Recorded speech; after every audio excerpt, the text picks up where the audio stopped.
Study IQ IAS, अब तैयारी हुई अफोर्डेबल। नमस्कार दोस्तों, जैसा कि आप सब जानते हैं हमारे देश में फार्मर्स का जो मुद्दा है वो काफ़ी ज़्यादा सेंसिटिव रहा है। आप सबको याद होगा सरकार 3 फार्मर्स रिलेटेड कानून लेकर आई थी, लेकिन उसको वापस लेना पड़ गया था। अभी रिसेंटली मैं आपको बता दूं, सुप्रीम कोर्ट के अंदर वापस से हर साल की तरह जो स्टबल बर्निंग को लेकर चर्चा है, जो केस है, वापस से सुप्रीम कोर्ट में चला गया है। लेकिन यहां पर अगर आप देखोगे तो सुप्रीम कोर्ट ने यह कहा है कि क्यों नहीं सरकार और जो अथॉरिटीज़ हैं वो किसानों के ऊपर क्रिमिनल प्रोसीडिंग्स चलाती हैं फॉर स्टबल बर्निंग, क्योंकि हर साल ये मुद्दा आता है। और आप देख सकते हैं ये खबर, Supreme Court slams Punjab Haryana for not penalising farmers burning stubble. और इसके बारे में तो आपको बताऊंगा, लेकिन इससे भी ज़्यादा इंपॉर्टेंट, आप में से बहुत से लोग जानना चाहते होंगे कि आखिरकार ये स्टबल बर्निंग के पीछे का मेन कारण क्या है, वो कौन सा क्रॉप है और इसका सोल्यूशन क्या है, वो भी मैं आपको बताऊंगा। बहुत कुछ जानने को मिलेगा। चलिए आगे बढ़ते हैं, लेकिन उससे पहले मैं आप सबको बता दूं कि आप में से जो भी लोग यूपीएससी की तैयारी कर रहे हैं या फिर 2025, 26, 27 कोई भी, तो यहाँ पर आप बैच ले सकते हैं by using the code Ankit live. You will get maximum discount और इसका जो लिंक है वो कमेंट सेक्शन में दिया हुआ है। और इसके अलावा अगर आप MCQs अटेम्प्ट करना चाहते हैं तो मेरे इंस्टा पेज पर जाइए, वहां पर स्टोरीज में जितने भी MCQs हैं उसको भी आप अटेम्प्ट कर पाएंगे। तो चलिए शुरुआत करते हैं और सबसे पहले ये समझते हैं कि एग्जैक्टली अभी हुआ क्या है। देखिए, सुप्रीम कोर्ट स्टबल बर्निंग का जो प्रॉब्लम है, जिसकी वजह से बहुत ज्यादा पोल्यूशन होता है, उसकी सुनवाई कर रहा था। तो यहां पर उसने लताड़ लगाई है CAQM को, that is commission for air quality management को, क्योंकि उनकी जिम्मेदारी बनती है कि एयर पोल्यूशन इस पूरे रीजन में ना हो। इसी की वजह से इसको बनाया गया था। तो यहां पर सुप्रीम कोर्ट ने यह कहा है कि जब तक आप क्रिमिनल प्रोसीडिंग्स नहीं चलाओगे, क्रिमिनल प्रोसिक्यूशंस नहीं करोगे, फार्मर्स को, पब्लिक सर्वेंट्स को जो एक्शन नहीं ले रहे हैं, तब तक ये जो समस्या है वो बनी रहेगी।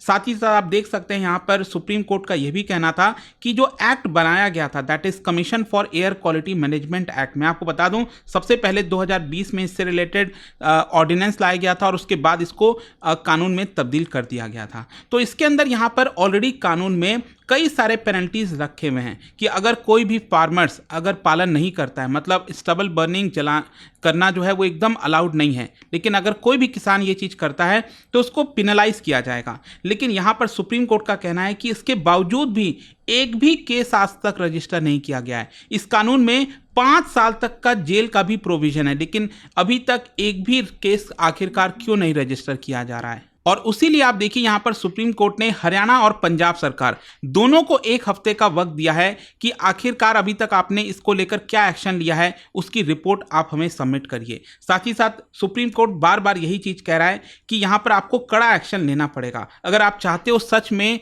एयर पोल्यूशन से निजात पाना तो आपको एक्शन लेना ही पड़ेगा। मुझे नहीं पता कि आखिरकार क्यों पंजाब और हरियाणा सरकार एक्शन नहीं ले रही है। और देखिए यहाँ पर जो मैं आपको बता रहा था ना, ये जो CAQM है, एक स्टैट्यूटरी बॉडी है, कानून के तहत लाया गया है ताकि दिल्ली NCR और आसपास के जो रीजन्स हैं वहां पर स्ट्रैटेजीज डेवलप कर सके ताकि एयर पोल्यूशन ना हो। और हर साल जैसा कि मैं आपको बता रहा था, दिल्ली और उसके सराउंडिंग्स में यही चर्चा हमेशा होती है। और अभी दिवाली आएगा, आपको पता है, यहाँ पर जो पटाखे वगैरह हैं उसके ऊपर बैन लग जाता है। तो यहाँ पर जो पंजाब में जो स्टबल बर्निंग होती है, हरियाणा में भी कई जगह पर होती है, उसकी जो हवाएं हैं इधर की तरफ आती हैं और दिल्ली और आसपास के पूरे रीजन में आपको पोल्यूशन ही पोल्यूशन देखने को मिलता है। ऑल्दो आप कह सकते हैं कि ये जो पोल्यूशन है दिल्ली आसपास के रीजन में सिर्फ स्टबल बर्निंग से नहीं, यहाँ पर जो व्हीकल से पोल्यूशन है, लोकलाइज्ड डस्ट हो गया, बहुत सारे कारण हैं, लेकिन सबसे इंपॉर्टेंट यहाँ पर स्टबल बर्निंग बताया जाता है। और स्पेशली क्योंकि सरकार एक्शन नहीं लेती है। अगर सरकार एक्शन लेगी, स्टबल बर्निंग नहीं होगा, तो इतना ज़्यादा शोर मचता है हर साल,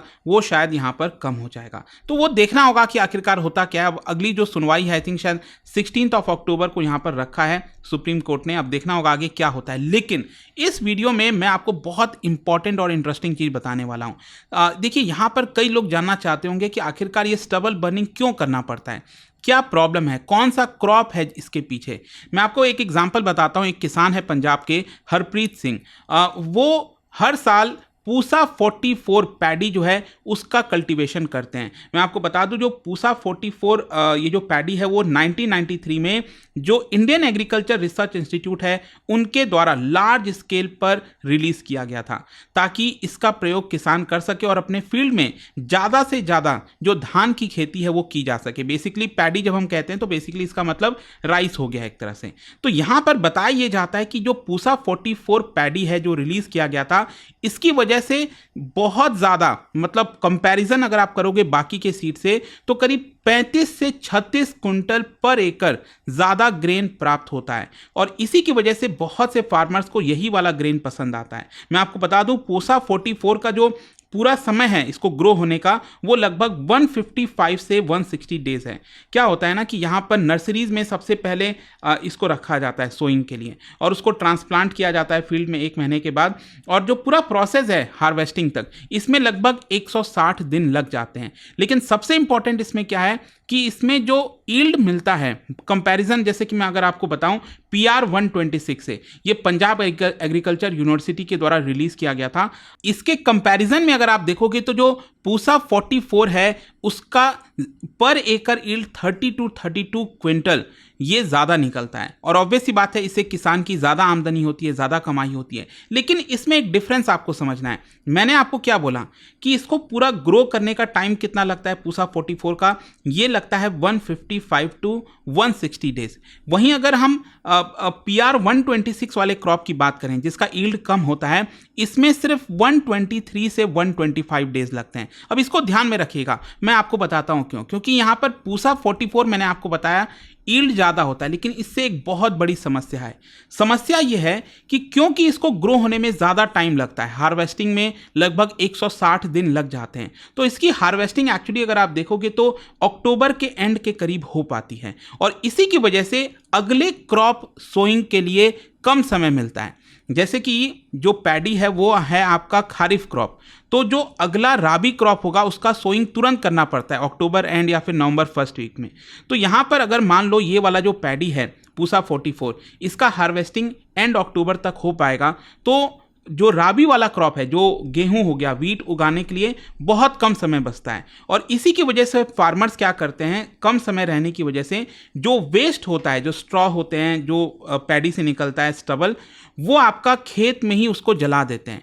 तो इससे उनको आसानी हो जाती है क्योंकि सस्ता भी पड़ता है, जला दो सिंपली, और यहाँ पर जो अगला क्रॉप है वीट वो उसको वहाँ पर उगा पाते हैं। लेकिन इससे जो मैंने आपको प्रॉब्लम बताई, प्रॉब्लम यही है कि जो अक्टूबर से लेकर नवंबर तक ये जो हमें इतना ज़्यादा पोल्यूशन देखने को मिलता है उसका कारण यही है। आई होप आप समझ पा रहे होगे, जो पूसा 44 ये वाला जो क्रॉप है इसका जो बर्निंग किया जाता है फार्मर्स का, और फार्मर्स का कहना है, देखो अब कई लोग ये कह सकते हैं कि वो लोग मशीन का क्यों नहीं इस्तेमाल करते, बहुत सारे मशीन्स आते हैं यहाँ पर जिसकी मदद से आसानी से उसको हटाया जा सकता है। लेकिन क्या है ना कि बहुत सारे फार्मर्स, ज़्यादातर फार्मर्स इस मशीन को यूज़ नहीं करना चाहते, बहुत महंगा होता है, पैसे भी बच जाते हैं, और इसीलिए उनको कम कॉस्टली लगता है ये वाला मेथड बर्निंग वाला, और वो उसको जला देते हैं और अपना समय बचा लेते हैं और पैसे भी बचा लेते हैं। तो ये एक सबसे बड़ी प्रॉब्लम है। तो अब क्वेश्चन ये है कि इसका सोल्यूशन क्या है। अब देखो यहीं पर रोल आता है रिसर्च एंड डेवलपमेंट का। हम कहते हैं ना कि रिसर्च एंड डेवलपमेंट में क्यों इन्वेस्ट करना चाहिए, उससे आपको बहुत ज़्यादा पैसा सेव होता है, बहुत सारे सोल्यूशंस आपको निकल पाते हैं। उसका आप एग्जाम्पल देखोगे, मैं आपको बता दूं इंडियन एग्रीकल्चर रिसर्च इंस्टीट्यूट यहाँ पर अभी एक्सपेरिमेंट क्या मतलब फील्ड ट्रायल चल रहा है इस समय पूसा 2090 का, पूसा 2090 का, और ये जो आपका ब्रीड है ये एक्चुअली पूसा 44 जो मैंने आपको बताया ना अभी, जिसका यील्ड ज़्यादा है जिसकी वजह से स्टबल बर्निंग करना पड़ता है, पूसा 44 और CB501 इन दोनों का क्रॉस ब्रीड है एक तरह से। और इसका फ़ायदा ये है, मैं आपको बताता हूँ 2090 पूसा 2090 का, कि इसका मैच्योरिटी सिर्फ 120 to 125 डेज है, लेकिन इसका यील्ड जो है वो पूसा 44 की तरह है। मतलब पूसा 44 में जो 30-35 क्विंटल ज़्यादा यहाँ पर यील्ड मिलता था, वो चीज़ आपको इसके अंदर देखने को मिलती है। वहीं साथ ही साथ इसका ग्रो वाला पूरा जो टाइम है, ग्रोइंग टाइम है, वो भी आपका बहुत कम है, सिर्फ 120 to 125 डेज है। तो यहाँ पर बताया ये जा रहा है कि फार्मर्स के फील्ड पर इसको यहाँ पर अभी टेस्ट किया जा रहा है, और मोस्ट प्रॉब्ली अगर ये सफल हो जाता है तो बहुत जल्द इसको रिलीज़ भी कर दिया जाएगा। तो आई होप अब आपको समझ में आ रहा होगा कि आखिरकार ये जो पूसा 2090 है ये कितना बड़ा एक तरह से रिवोल्यूशन हो सकता है फार्मर्स के लिए। और इसके और भी कई सारे बेनिफिट्स हैं। जैसे बताया जाता है कि इसका जो मेन स्टेम है ना क्रॉप का, वो आपका जल्दी से गिरता नहीं है। बेसिकली क्या है, कई बार आपने सुना होगा, कई बार बहुत ज़्यादा बारिश हो गई, आंधी तूफान आ गया, तो जो क्रॉप है, फसल है, वो बर्बाद हो जाती है। इसका मेन कारण ये होता है कि उसका जो स्टेम है वो वहाँ से झुक जाता है, गिर जाता है। लेकिन ये काफ़ी अच्छे से उसके बावजूद भी वहाँ पर खड़ा रहता है, बहुत ज़्यादा बारिश और तूफान के बाद भी। तो ये एक बड़ा फ़ायदा हो गया। इसके साथ साथ it is quite responsive to the application of nitrogen. Urea वगैरह लगाने से काफ़ी रेस्पॉन्सिव है ये 2090 वाला। और सिर्फ यही नहीं, एक और बहुत बड़ा बेनिफिट मैं आपको बताऊं, इसमें इरिगेशन जो है आपका वो कम लगता है, क्योंकि एक तो नंबर ऑफ डेज कम हो गया, 35 डेज कम हो गया। तो पूसा 44 में अगर आप देखोगे तो 29 से 30 बार इरिगेशन करना पड़ता है। इसमें सिर्फ हार्डली 23-24 बार ही यहाँ पर इरिगेशन की ज़रूरत पड़ती है। तो ये भी एक बड़ा बेनिफिट बताया जाता है। तो आई होप आपको समझ में आ रहा होगा कि आखिरकार यहाँ पर ये जो पूरा मामला है स्टबल बर्निंग का, इसके पीछे का कारण क्या है।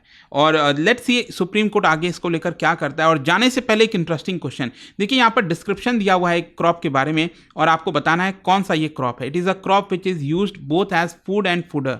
It is a kharif crop that requires temperature between 21 degrees Celsius to 27 degrees Celsius and grows well in old alluvial soil. कौन से क्रॉप की हम बात कर रहे हैं, इसका राइट आंसर आप सबको पता है, मेरे इंस्टाग्राम पर तो मिलेगा ही। वहाँ पर अगर आप नहीं हो कोई बात नहीं, टेलीग्राम से ले सकते हैं इसका सही उत्तर। मैं कई सारे जो MCQs हैं वो यहाँ पर स्टोरीज में डालता रहता हूँ। अगर आपको PDF चाहिए तो टेलीग्राम पर आइए, अलग अलग सोशल मीडिया पर आप जुड़ पाओगे। और जैसा मैंने आपको बताया, अगर आप UPSC की तैयारी कर रहे हैं, कोई भी बैच चाहते हैं, can simply use this code Ankit live to get maximum discount. And I hope कि वीडियो आपको पसंद आया होगा। मिलता हूँ आपसे next time. Till then, thank you very much, see you soon. Study IQ IAS, अब तैयारी हुई अफोर्डेबल।